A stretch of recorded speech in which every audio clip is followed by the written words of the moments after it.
January 13th is National Sticker Day. While some philatelists or stamp collectors may be offended by calling a postage stamp a sticker, it pretty well, especially if it's a self-adhesive, fits the definition often used for a sticker. Self-adhesive stamps were first issued by governments in tropical climates. They were an attempt to avoid the tendency of traditional water-activated stamps to stick together in humid conditions. Self-adhesives on backing paper could also be cut into different shapes, and many were produced as much for collectors as for actual use. The first U.S. self-adhesives weren't issued till this is basically the 50th anniversary. They were issued in late 1974 with a 10-cent Dove weather vane Christmas stamp produced by Avery Dennison.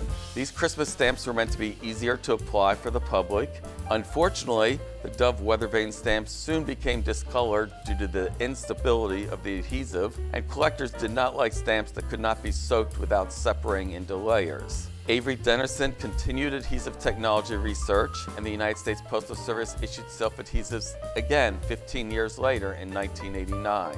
Panes of 18 of the 25-cent Eagle and Shield stamp were sold in 15 test cities, and the first U.S. computer-vended stamps were available at 2 stations in the Washington, D.C. area.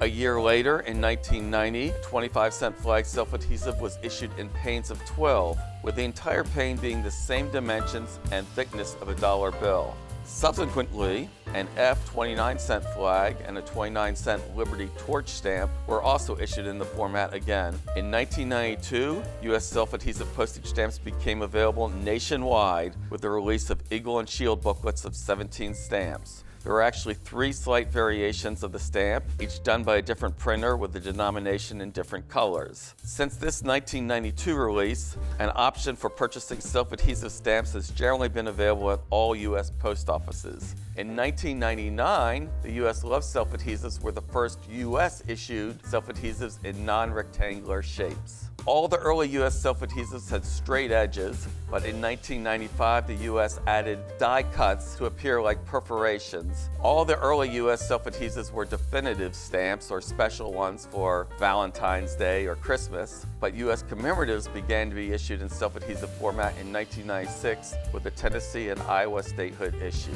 By 2002, virtually all U.S. stamps had become self-adhesives.